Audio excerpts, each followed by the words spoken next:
Okay, let's pray. We ready, Tim? Okay. In the name of the Father, and of the Son, and of the Holy Spirit. Amen. O heavenly King, the Comforter, the Spirit of truth, who art everywhere and fillest all things, treasury of blessings, and giver of life, come and abide in us, and cleanse us from every impurity, and save our souls, O good one.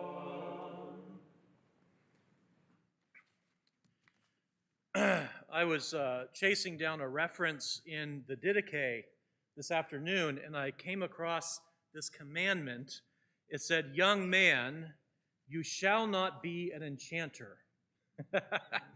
And it was very timely because, of course, the title of this is Orthodoxy in the Enchantment of the World. And I had actually been thinking about, I hoped that in my first session, our first session, I had made it clear some of what I was playing with something there. And this was sort of like maybe a reminder to clarify this. Young man, you shall not be an enchanter. And it also says you shall not be a soothsayer and you shall not seek omens. And again, I know we talked about this, and Charles Taylor talks about this. Enchantment, disenchantment usually refers to magic. And so in the Didache, the admonition to not be an enchanter means don't cast spells on people. That's essentially what that means. And it's a reminder, too, then, that this whole idea of enchantment is having a moment. In fact, earlier this week, there was a post on Facebook that got posted by someone else that Mariska picked it up, and then she read it, and I was like, wow, we should put that on our Facebook page, because it basically was everything we're talking about.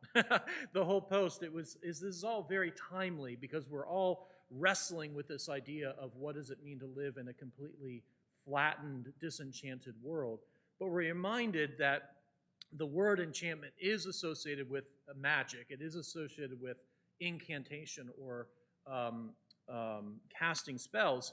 And what I've been playing with in the course is that normally you would expect to see this entitled Orthodoxy and the Re-Enchantment of the World. And I didn't want to do that. And I don't remember it. I was going to go back today and look at the first video and see if I was sure to cover this. But I didn't want to do that for a specific reason. And the reason is that normally we think, okay, the world up through the late Middle Ages was an enchanted world. Then we start to have the disenchantment of the world. And that's really the story that Charles Taylor is telling in A Secular Age, the growth of modernity. And so then normally we say, okay, so therefore we need to re-enchant the world. And the reason I didn't want to do that is because it implies that we're trying to recover something that was lost. And I think that that becomes always problematic. Orthodoxy in the enchantment of the world, therefore, means one of two possible things. One, it might have nothing to do with orthodoxy enchanting the world. It might have to do with the fact that what does it mean to be orthodox while the world is actively being re-enchanted with false spirits? Okay? That's one aspect of what I'm playing with in the title of this course. And the role of technology, and especially AI, could be a very interesting way to look at all of those features. But it also could be understood that this is a time of our mission. This is the Orthodox century, if you will. And things are happening, at least in our neck of the woods, that haven't happened maybe forever or for a long time, where people are coming to Holy Orthodoxy because they're weary and they're tired and they're burdened of living in this disenchanted world, and they're not sure, but they don't see what they're looking for in anything other than orthodoxy. And they find orthodoxy online and they say, I don't know why, but that's it. And that's part of this sense of, because this is still an enchanted world, but not in the negative occult sense. It's enchanted in the sense of the sacred and the holy and the transcendent, and the fact that we have held on to our traditions from the pre-modern world all the way through modernity to today. And yet, what we're really doing in this course is struggling with what that means and how we get pulled. We get what's called, in Taylor's book, cross-pressured. Our daily lives outside these walls are thoroughly disenchanted, and we're going to see some of the mechanisms for how that happened and what we bear in the outside world. But also, it changes our relationship to aspects of Orthodox life that are inconvenient in a disenchanted world, that they're maybe even embarrassing in a disenchanted world. And we could probably come up with a whole list. This would be an interesting thing to do. All the things that I am embarrassed by Orthodoxy in a disenchanted world. And you probably don't, well, what's he talking about? But just think about it. What is embarrassing about this pre-modern thing that we have, this way of life called Orthodoxy? Before we start tonight, I mentioned this book last week, and it's this wonderful title. It's just Bubbles. Bubbles. And this is the first of 3-volume. It's called the 3-volume Spherology of Peter Sloterdijk, a German philosopher. And I don't want anyone to be confused. I don't know if he's Christian or not, but I can tell you that where his philosophy goes has nothing to do with Orthodoxy, okay? But I thought that this was very entertaining, and I wanted to read a long section of this, and I decided against that because it's too long, and I think it would be hard to follow. But I just wanted to point out a few things that Sloterdijk talks about. His whole idea in the spherology is that human beings are largely defined by the structures that are around them. And you can talk about these as bubbles and spheres, bubbles and foams, and there's another one. There's 3 volumes. Let's see if I have that here. Bubbles, foams, and what's the third? Oh, it's not listed here. That's okay. But anyway, this is the whole idea of being in a structure like this with the barrel domes, the barrel vaults, and the dome in the center, and the way that this reflects the cosmos. The structures of our world largely shape how we feel in it. And he is describing in this the exact same thing that Charles Taylor is describing in A Secular Age. And what he's saying is that in the late Middle Ages, in the transition to modernity, when Copernicus comes along and he sort of shatters our vision of living in a cosmos that's defined by the Christian faith, defined by God. And the cosmos forms this spherical dome around us within which we understand the whole realm of God's acting and God's being involved and bringing order and sacredness. And this world is itself a sacrament of his presence. All of these things. And when we peel back that dome, when we peel back that sphere of the cosmos, we're left with this problem, and it's the problem we're talking about. So that's why I wanted to describe this. He says living in the modern age means paying the price for shelllessness. Living in the modern age means paying the price for shelllessness. The peeled human being acts out its epical... This is why I'm not going to read this whole thing, because the peeled human being acts out its epical psychosis by replying to external cooling with warming technologies and climate policies, or with climate technologies and warming policies. But now that God's shimmering bubbles, the celestial domes, have burst, who could have the power to create prosthetic husks around those who have been exposed? If that piques your interest, you might want to. It's an expensive book, but it's really exciting stuff. Let me do one more thing, because this is very important for later on. Industrial scale civilization, the welfare state, the world market, and the media sphere.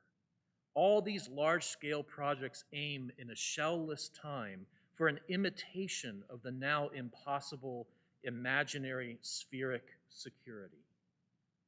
In other words, all these elements, welfare state, industrial scale civilization, world market, media sphere, are all attempts of the human being, having been exposed to the cold darkness of a universe without God, without meaning, without purpose, without transcendence. You're not called to do anything except be you and do whatever you want, all right? We're freezing in that world. Our dome that traps the heat of God's warmth and love has been eradicated. And so all of these things are ways that we're trying to manage how we feel. manage how we want to live. Now, networks and insurance policies are meant to replace the celestial domes.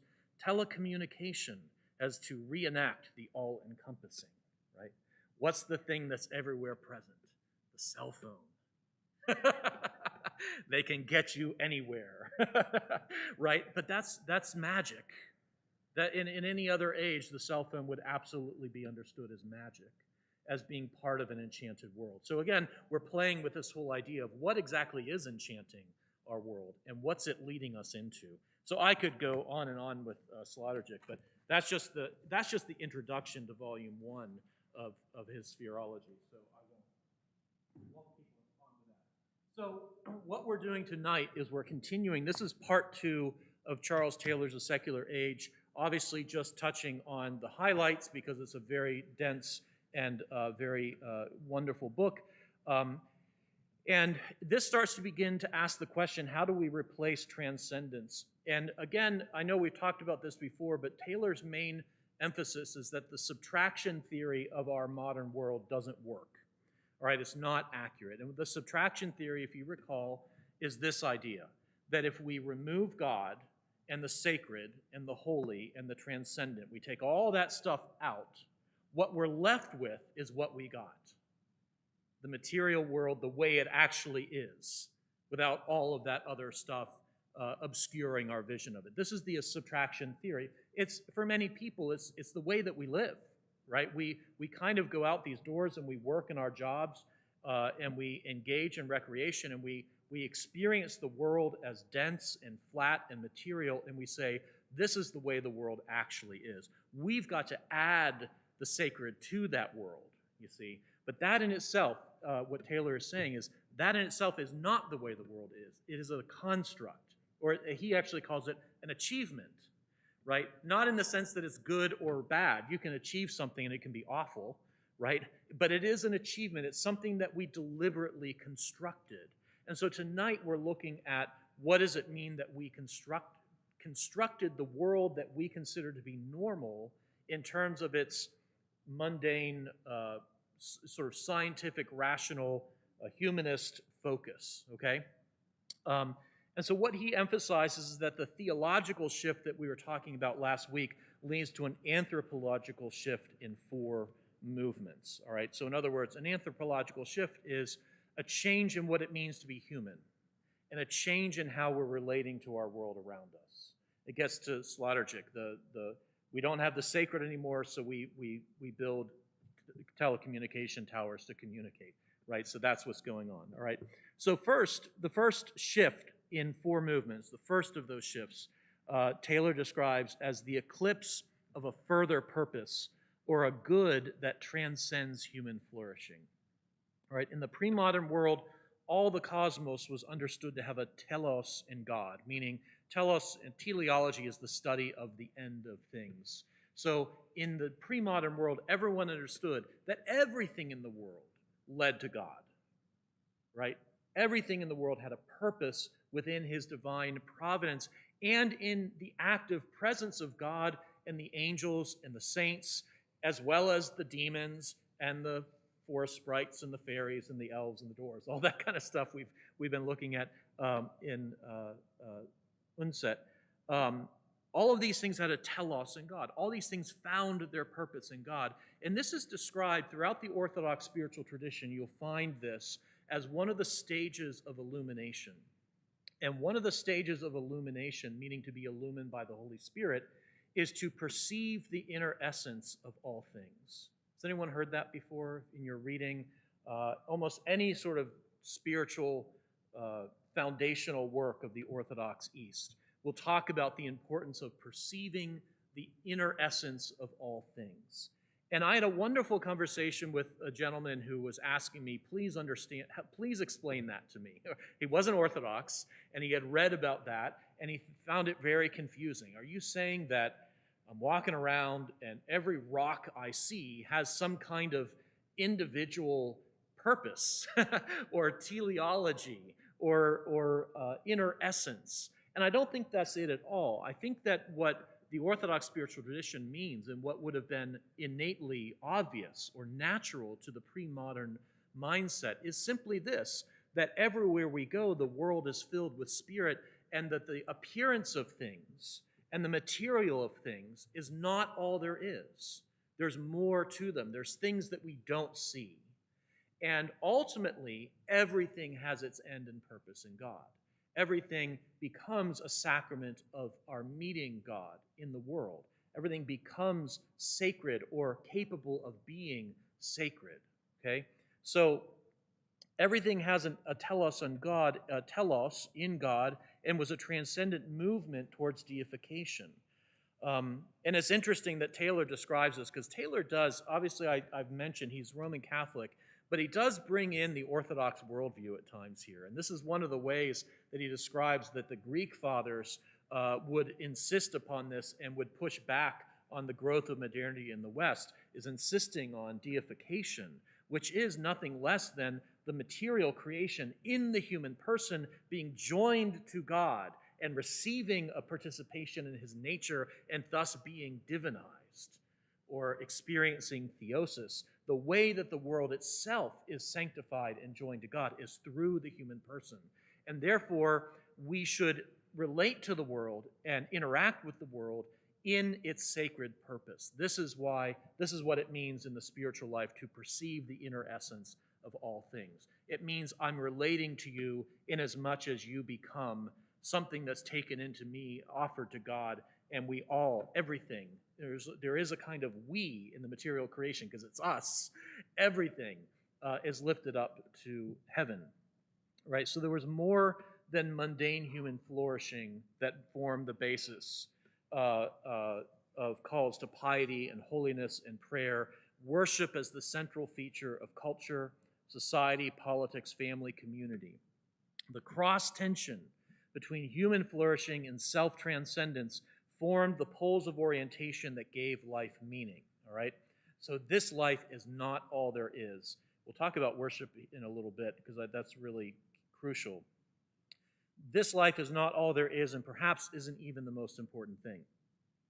This also means that everyone shared in an understanding that having this cross pressure of what we are called to by God and how we engage our sort of normal human flourishing engenders ascetical constraints on how people live, right? We understand that if this world isn't all there is, then I can't relate to this world simply to please myself without bounds. I've got to have ascetical constraints. Those constraints aren't simply the fact that I realize if I really eat everything I want to eat, I get really unhealthy. But that in itself is understood in the ancient world, like when we act outside our bounds of how we should, we suffer. And that's an example. Ascetical constraints have both a transcendent dimension, but also a practical realization. When we do things that are immoral, we actually suffer. That's why we call that suffering the passions, right? Not the passions of, I'm passionate about this, but the passions as in they cause a kind of suffering. These ascetic constraints were shared by all Christians, and I mentioned that it's wonderful to read a book like Kristin Lavransdatter, where you see in Western Europe, in this case Norway, in like 1350, the Norwegian people are fasting exactly the same way we as Orthodox Christians fast. And it's of great interest that the Roman Catholic Church, the Latin Church, begins to ease its fasting rules even before the Protestant Reformation. But before that, these things were shared universally, that we had to have ascetical restraints. So the revolution comes, according to Charles Taylor, with Adam Smith and John Locke, if you're going back to our school days now, right? Adam Smith and John Locke, amongst others, develop a new theory of economics and society. Before, the doctrine of providence ensured a benign ultimate plan for the cosmos. The new economics brings a shift in emphasis. Providence is about ordering this world for mutual benefit or economic benefit. Providence is no longer about realizing God's plan on earth. Providence is the realization of the ordering this world for mutual benefit. Who's going to order it? We are going to order it. All right, this is the anthropological shift. Before God determined how the world worked and how we understood it, and we lived in what we'll see in a moment, called a hierarchy of forms. Nope, we're going to sweep all that away, and we are going to reorder this world now, not for the glory of God and not for worship, which is going to be sort of sidelined as pretty much irrelevant, but for our mutual economic benefit. The word economy is very interesting. When I first went to we all know what economy means, right? An economist, they study money. they study the whole prospect of trade and goods and services and what things cost and how economies move. When I first went to seminary, this was Anglican seminary, of course, there was an upperclassman delivering a sermon, and he used this phrase, but in God's economy, it doesn't work that way. And I was very what is he talking about? What is God's economy? This is the pitfalls of seminary. You learn different ways of using common words. But economy is an ordering of the world. That's what economics really is. Economy is related to, of course, it comes from the Greek word economia. And we use the economia word in a lot of different ways, but it really has to do with how things are ordered and play out and for what they are ordered. And before, the world was understood to be ordered. It was economized to the glory of God, and so that everyone would move towards the glory of God. Now we're going to come with new economic theories. This is where Adam Smith and John Locke come in, of economy for the sake of our benefit. God gave us this world, and we should use it how we see fit to create mutual benefit. Okay? So that is a transition. That is a major revolution in thought. Of course, like everything Taylor is describing, it happens gradually. No one just flips the light switch and suddenly everyone says, aha, it's this. The whole idea of enlightenment and this being the Enlightenment period. But it is an anthropological shift. So economic benefit becomes dissociated from any kind of transcendent vision and exists for people and society, and eventually for itself, if you follow Milton Friedman. I won't get into that too much, right? Economy exists for its own sake, not even for the benefit of people. It just let it go, all right? So that's a view of understanding how to order the world. So this new providence is a way of shrinking God's purposes or an economizing of God's own interests.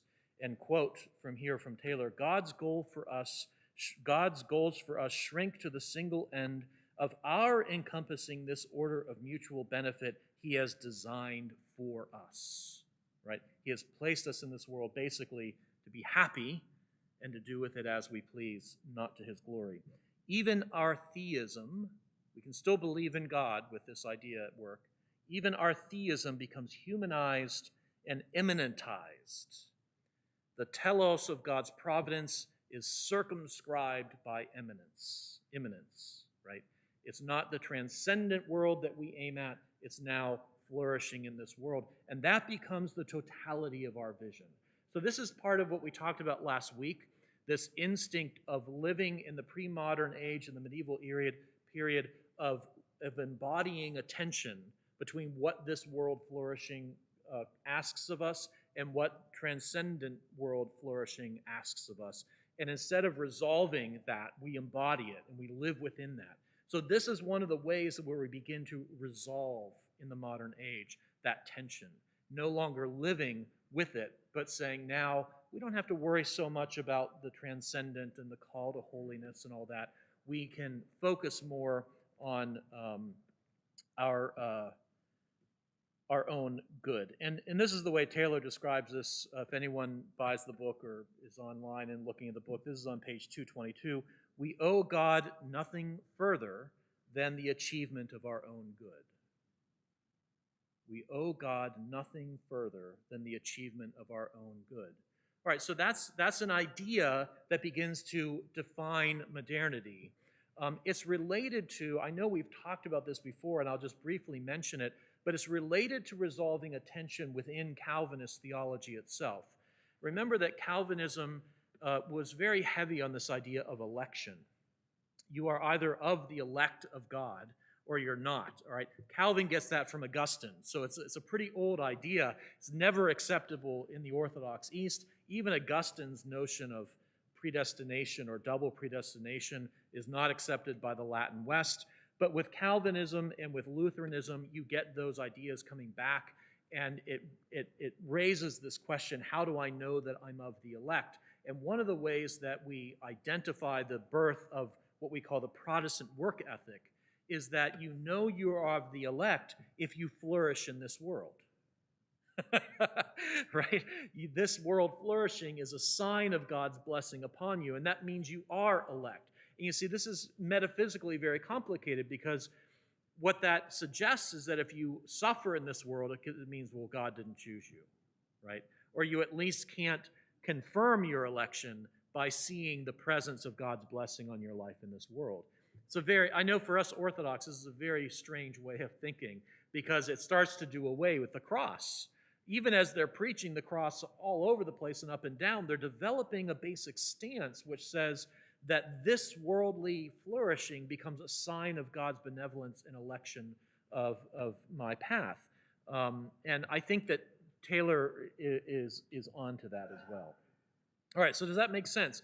There's an anthropological shift. It's called the eclipse of a further purpose. We no longer really live consciously in our lives where everything is related to its purpose in God and is moving upwards.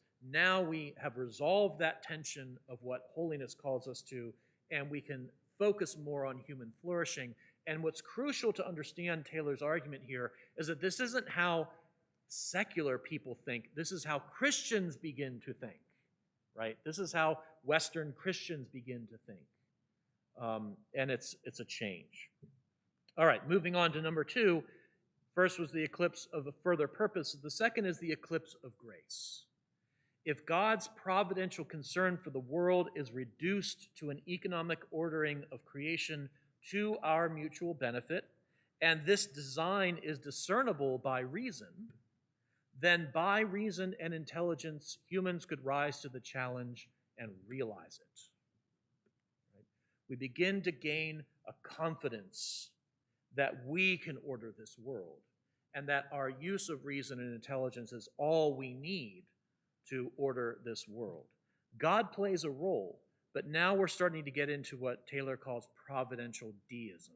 And we've all heard the word deist or deism before. It's the idea that, yeah, there's a God and he created everything and he might even have a purpose for it in the end. But God is far away. He doesn't really get involved. He left it to us, and he gave us the inherent beneficence of rationality in order to bring order to this world according to our sense or our understanding of mutual benefit. So God plays a role, but in a more deistic way. He is absent. It's up to us to order the world. And this begins to open the door to exclusive humanism, the idea that the power of human ingenuity is enough, that we don't really need God operating our day-to-day life or being involved in our day-to-day life. There's another way that this is described in Taylor that Smith, I think, remember, Smith is the sort of guide book to Taylor if you want the smaller version. Taylor describes that there was essentially 2 inherent motivations that begin to emerge, and you see it as a debate within early Enlightenment philosophers. You can also see it in sermons and homilies and that sort of thing. And one is this idea, well, first, the central question, what motivates us to do well? What motivates us to be good? And on the one hand, you have this idea of inherent beneficence, right? That there is always an inherent goodness in human beings, and we can use that goodness to desire the good, and that's all we really need to be motivated. But there's another pole to inherent beneficence, and that is the pole of either eternal reward or eternal damnation, right? Either the desire for eternal reward, in other words, I will do things well and I will function well in my world because I want God's approval, because I want to be rewarded at the end of time. But there's also, and we see this a lot, there's the fear of eternal damnation as motivation to do good. You should do good because otherwise God's going to get you, right? And you're going to suffer. And you're not going to suffer for a little time. You're going to suffer for eternity with no hope of escaping. So this becomes this push and pull in the Western mind. And what Taylor notices is that both of them don't need grace. If beneficence in the human spirit or soul or body is inherent, then you don't need grace coming down anymore. Or if you are simply, I'm going to be good because I want to be rewarded, or I'm going to be good because I don't want to be punished, again, grace is sort of shoved out, and you begin to get these conflicts between grace and nature in the Western mind that are very, very different from our Orthodox approach to them. But he also describes, so he says neither of these motives requires grace. He also describes this as the beginning of the decline of hell. And the beginning of the decline of hell begins in the modern era, where hell becomes increasingly unpopular to the point where many people today, unless you're watching a horror movie and believing in hell is central to the scares, right? Then we all believe in hell. But the more punishment was threatened, the more it moved people to reject this old vision of God, quote, old vision of God. So this is the eclipse of grace. We can use our reason, we can use our intelligence, and we can begin to order the world in a better way. Now, consequence to this. Number one, mystery fades. This is his third idea, his third concept of an anthropological shift. If the world is no longer the matrix of external forces acting on us and filling us with mystery and spiritual presence, it becomes the canvas upon which we will install meaning by reason and intelligence and begin to live really as humanists. All right? So, in other words, remember we described last week that things have power in the pre-modern world, just as we understand as Orthodox Christians that things have power, and that power can act on us and intercede for us and intervene in our lives, like relics, like icons, like holy saints, like pilgrimages, like going to holy places or holy wells or whatever it happens to be. Things have power. Now things are disempowered. Mystery fades, and we no longer live with the sense that the world is filled with all these spiritual potentialities that we can encounter in our daily life. So one of the things that's so striking in Moscow or in St. Petersburg, Russia, where every block has, if not a church, at least like some kind of shrine on the street corner.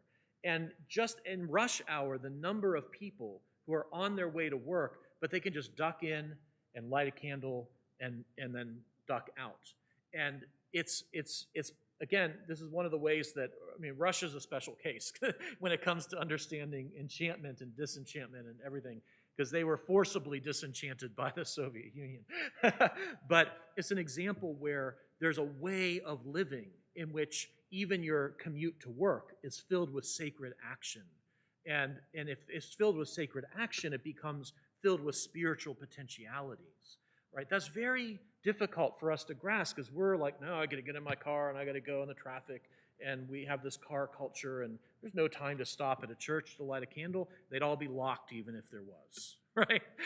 We don't even bother trying. We just lock up the churches. You don't need to do anything sacred on your way to work.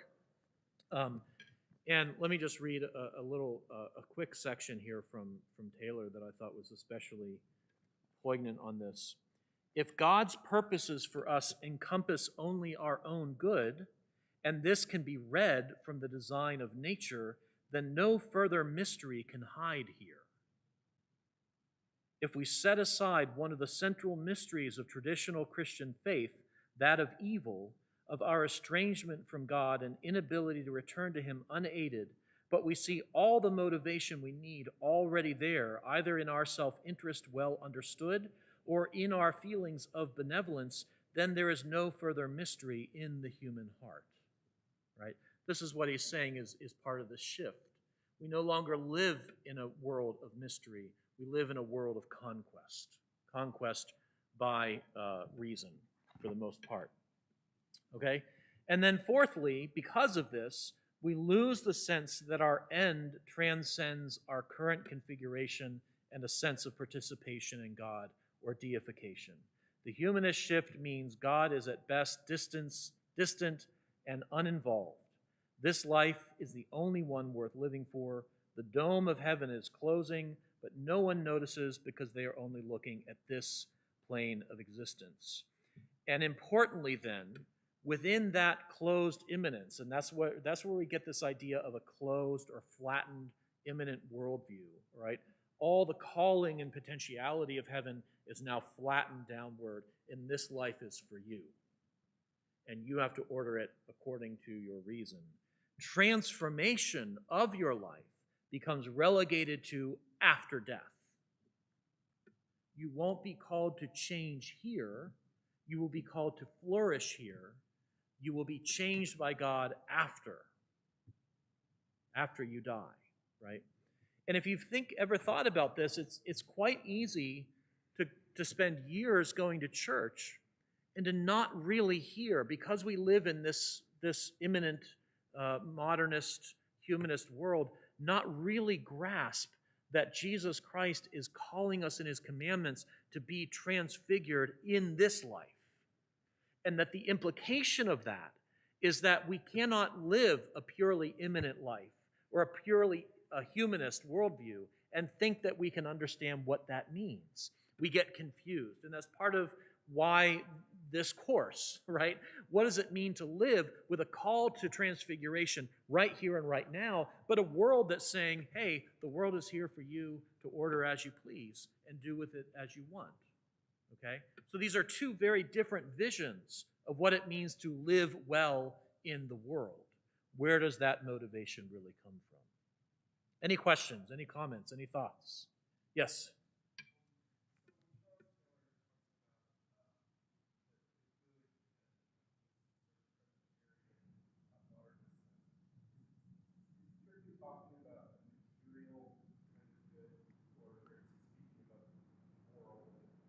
That's a great question. So is he talking about, when Charles Taylor talks about the good in the modernist sense, is it I'm sorry, say it again, is it a materialist good versus a moral good?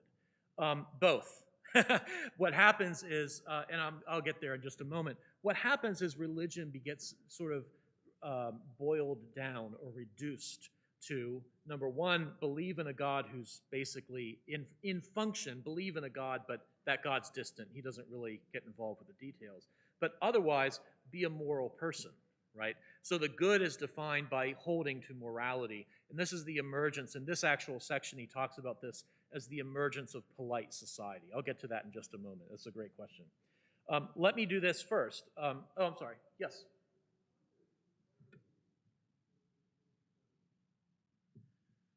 Oh, how did they interpret the book of Job? I think that what we're looking at and what Charles Taylor's looking at is, this is where it's like a tapestry, and we're trying to find where new threads suddenly start, and you still have all the old threads around, right? So at the entire time, for instance, he talks about this where you'll have a lot of, through the 1600s, 1700s, 1800s, there's still a lot of calls to holiness. There's still a lot of calls to Christian virtue of all sorts of kinds.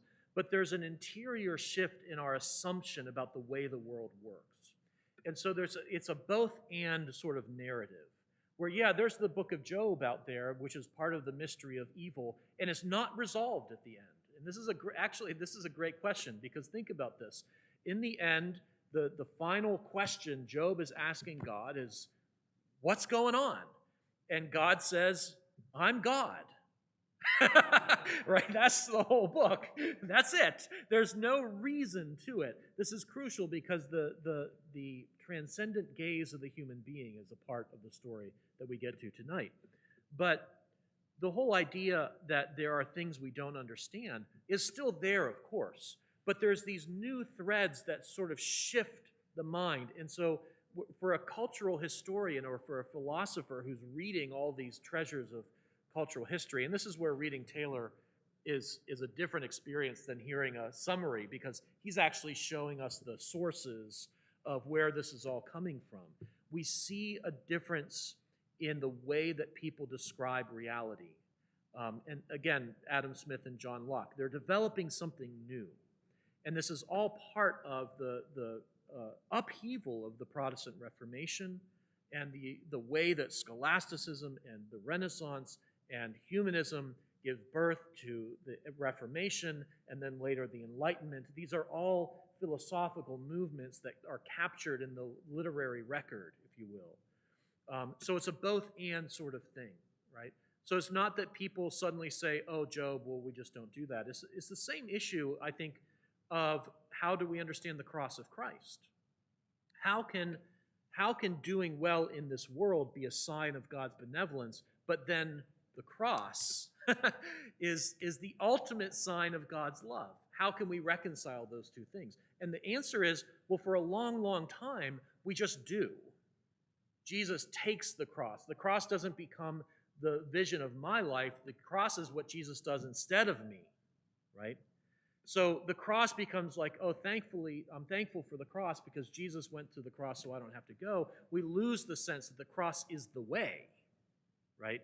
And so we can keep talking about the cross and wear a cross on our neck, but live as if the cross had nothing to do with the way we're going to live. And that's the problem, you see. That's the problem. That's the cross pressure we live under, of being modernists, and we are, and being Orthodox Christians, pre-modernists, sacred, enchanted, etc., however you want to put it. Does that make sense?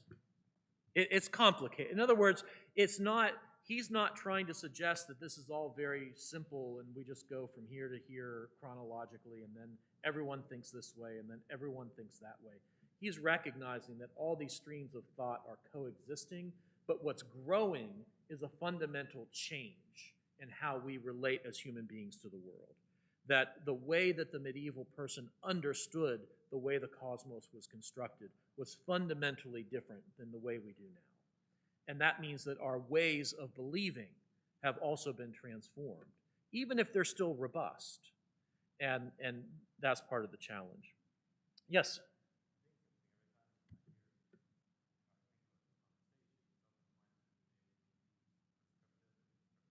Yes. Yeah.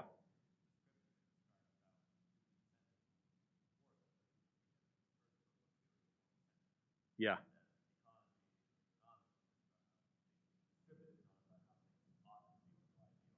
Right.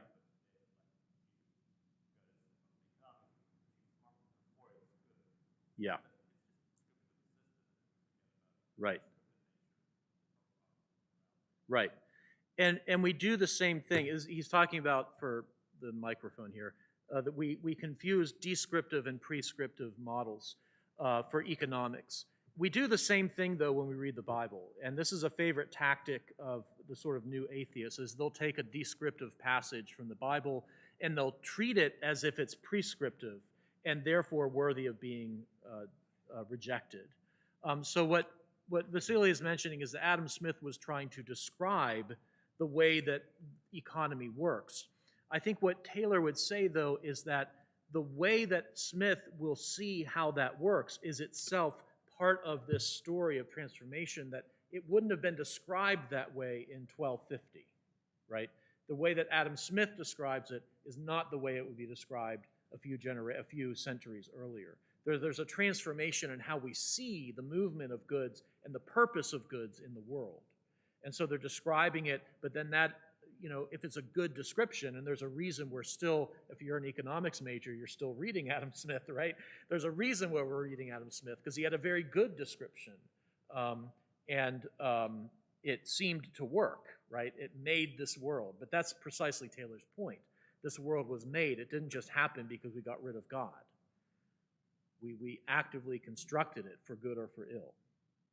Okay, very quickly, let me check the time here. I want to get to this other question really quickly.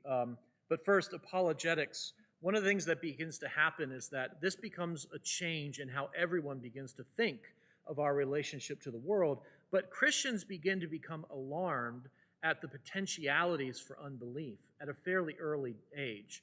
and begin to be sensitive to this thing called apologetics. Hold on a second. We don't want to kick God out of the picture altogether. We need to start defending God's purpose in the world. And what Charles Taylor argues in his book is really, really interesting. Even though he says that salvation and devotion and prayer and reading Job and finding it meaningful in its mysteriousness is still very much alive and well, the apologetic task focuses on something else. They insist on proving the existence of God, right? So the growth of apologetics, he's saying, is paradoxical in that it takes the reordering of the world for granted and instead focuses on the existence of God, his providence and his role as creator. In other words, you can still very much have a deist idea of God, but the apologists it's as if they're saying, hey, we need to bring God back into the picture, right? We need to put Christ back into Christmas. We're still doing all this stuff, right? But we do it by saying, but God exists, but God has a purpose, but God is the creator, and we fail to recognize that that is a very watered-down version of interacting and participating and having communion with God, right? So, ironically, this generic sense of the existence of God is watered down and ironically feeds the very conditions of humanism, modernism, and the immanent plane of existence. God is there, but we also experience him as absent, as belonging only to ideals and morals, right? The idea that if you're a good moral Christian, that's enough. Obey the rules. That's what God is asking for you. Obey the rules. So God is there, but worship is eclipsed, even for and perhaps especially for Christians. With the eclipse of grace and love, there is no longer a central place or reason for worship beyond the development of reason and constancy or moral character building. Worship is relegated to being ultimately unnecessary and irrelevant, and we end up with a scaled-down religion. And I want to dwell on this for just a moment. What he's describing here is a difference of experience of what worship is. In the pre-modern world, worship is not simply, oh, I go to the church where I like the worship, right? Or I go there because it makes me feel good. The pre-modern Christian, and all Christians all the way back, understood that worship was a participation in the way that the world is.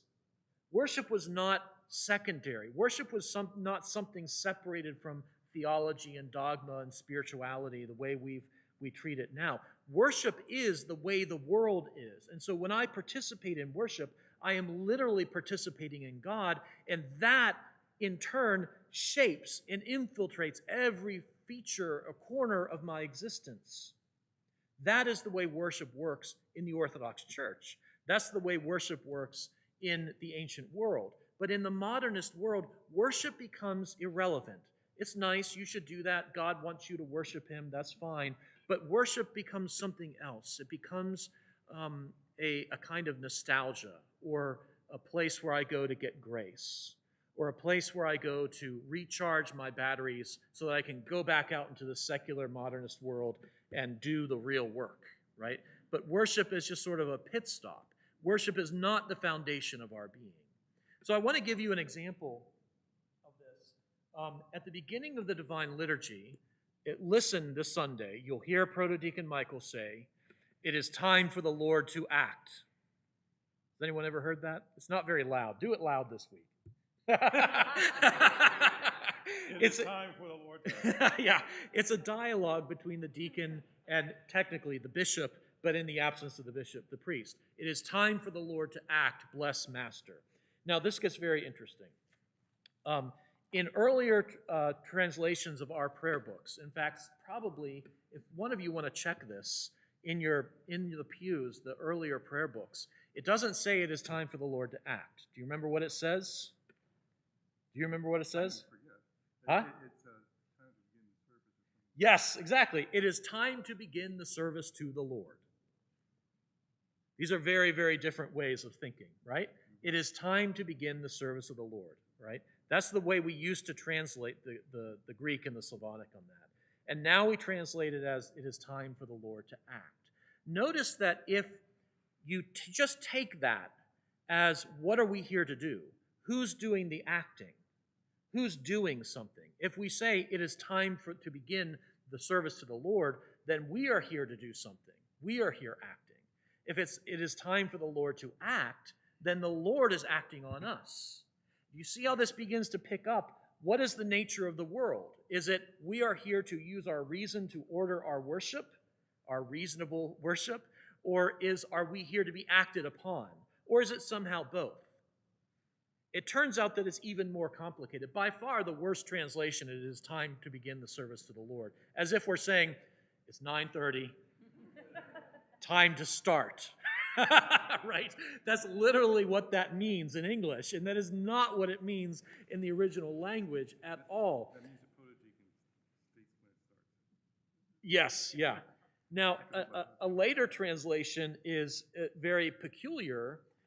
It's a translation that says, it is time for the Lord to make. And I don't like this translation particularly because I think it doesn't make sense in English. But I wanted to share this with you because it's a great example of what we hear and what we're doing and what's being done to us and how we understand the nature of the world, all right? So, first of all, let me see where I want to read here.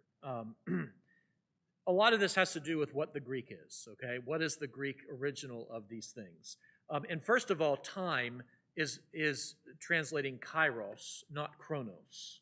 If it was chronos, we could say, it is 9:30, it is time to begin, right? That would be chronological time related to what the clock says. But kairos is different. Kairos is a time or an age that sums up both the past and the present and the future in the divine now, the presence of Christ.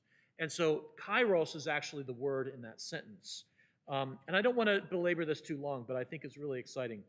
The meaning to make, or the poieo is the Greek, is Semitic and scriptural. When the verb poieo is used for God in the scriptures, he makes. He does not act or perform. He's in the act of creation. In relation to God, poieo is always a creation verb.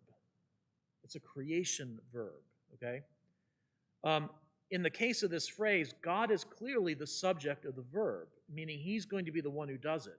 We take it that it is precisely in this sense that the verb is used here at the beginning of the consecrating liturgies. The liturgy with the consecration of the gifts is a creation that we are entering into. It is foundational. It is not secondary. It isn't, I just do this because it reminds me of being a child and going to church with my grandma. Oh, how nice, And the music has to always be, the same because that's what I remember. But no, it's an act of creation. It punctuates history, it contains history, and it completes history, taking it into the mystery of the world to come, suggested here by kairos. And thus it fulfills creation.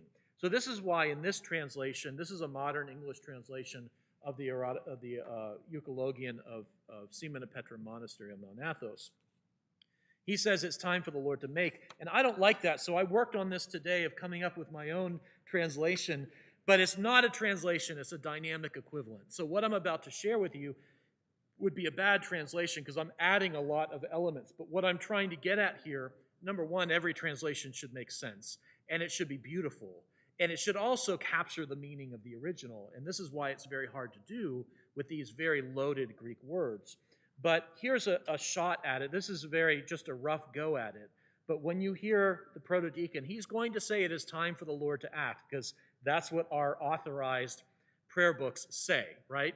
But what that means is, it is time for the Lord to complete the creation of the world in the life of the age to come. Bless Master. And we are participating in that. That's what liturgy is. That's what worship is. Right? It's not nostalgia. It's not remembering our past. It is an action of creation that God himself is doing. And therefore, relative to this whole discussion, it really matters that God is actively involved in creation. He didn't simply make things, give it a providential purpose realized in human flourishing, and then say, now use it. He is still making it. Liturgy, worship, is our entrance into the continuation of creation, the completion of all things in Christ, even unto the end of the ages, the eschaton.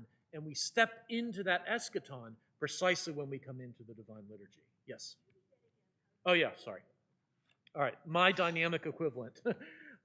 It is time for the Lord to complete the creation of the world in the life of the age to come. Bless, Master. It is time for the Lord to complete the creation of the world in the life of the age to come. So it's a very theological, again, it wouldn't work as a translation because it's not, I've added a lot. But it's capturing what does kairos mean? What does God in poieo mean together that he is creating? But what is the creation? It's in the ages of ages. Now, we don't have aionon tono aionon in this phrase, right? The ages of ages we hear a lot in our services, but it's implied by that word kairos. So I'm doing more of a theological dynamic equivalent. But for the purpose of us realizing that's what worship is, right? God is acting. He's not just acting, he's making. He's not just making, he's creating the world, which means that he's fixing us, because we are the microcosm of the world, of the material creation. And it finds its meaning through the human person in a hierarchical relationship of forms. It's very, very exciting stuff.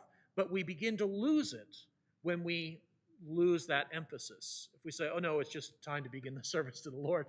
But if we live that way, it's like we're doing this. This is the work of the people, right? And you hear that sometimes as the definition of liturgy. Liturgia, oh, it's the work of the people, right? But that's not, it's God's work in the people, with the people. It's not just the work of the people. And how we decipher that largely is a product of our preconceived notions of how the world is. Okay, we need to stop here in just a moment. I'm getting there. So what I'm trying to do each week is cover a portion of Charles Taylor, and then move on. Like, we could spend months on each portion. No, let's just hit some highlights and move on. But I want to make sure I hit some of these highlights. Let me get to the final one here, and then we'll stop for the night. And it's the idea of excarnation. Our understanding of Christianity is that it is an embodied, incarnated faith.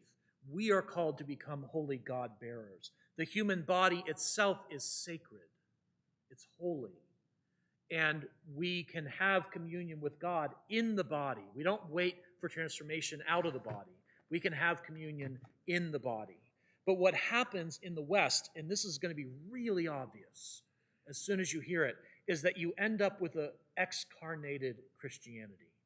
Christianity functions in the realm of belief, and the application of reason, and in the living out of a moral code.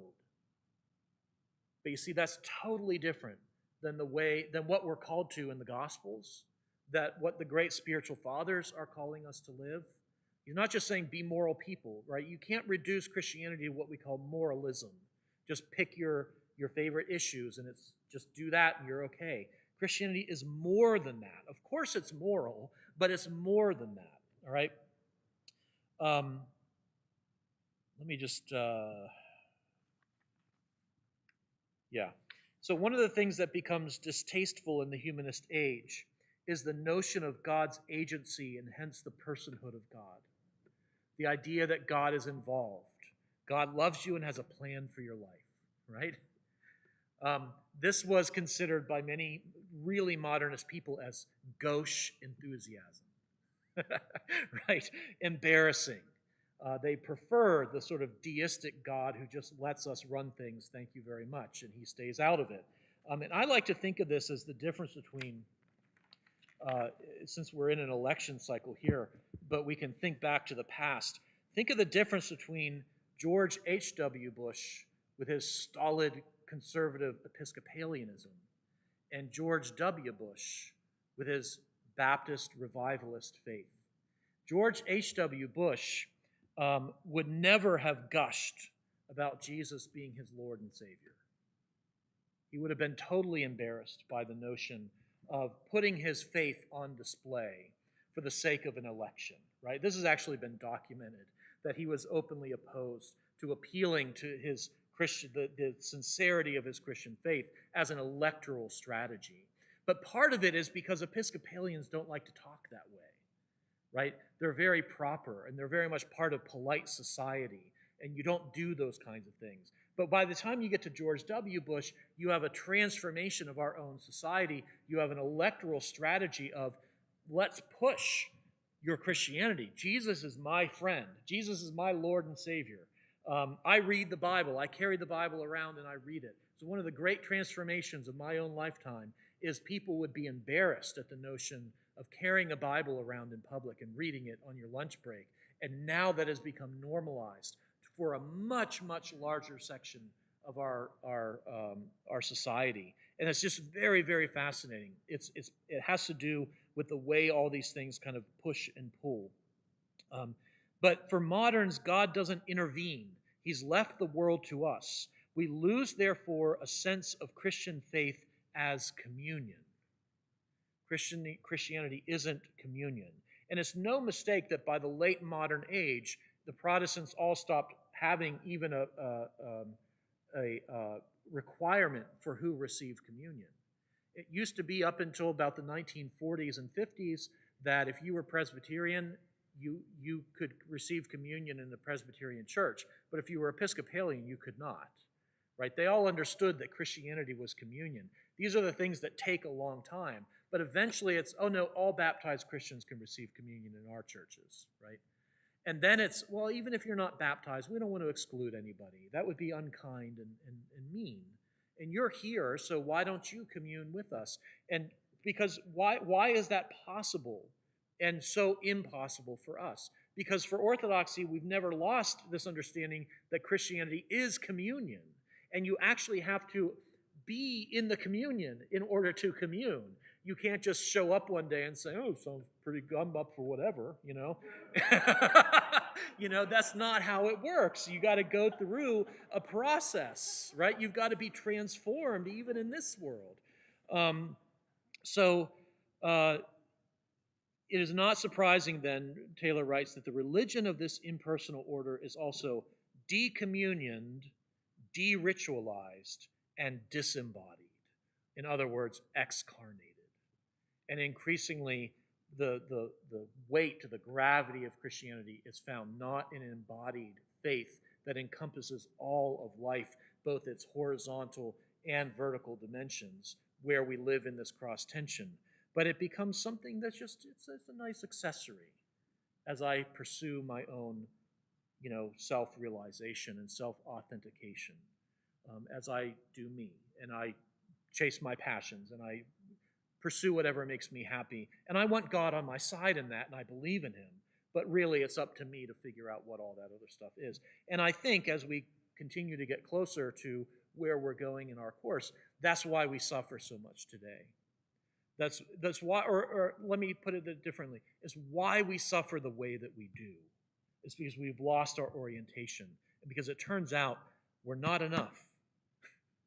We are not enough, and our reason is not enough. Ian McGilchrist is going to help us understand that in terms of the neurophysiology of how the brain works. And that will start, we're already 3 weeks into this one, so 4 weeks from now we'll be diving into brain science and neurophysiology, which is really, really interesting on a philosophical, religious, sacred level. But we get a world in a religion that is decommunioned, de-ritualized, and disembodied or excarnated. And it turns out that we're not comfortable living in a self-sufficient world. We can't tolerate living in a world without meaning. We will try to make meaning where we find its absence. But if we make it in the wrong way, we will suffer even more.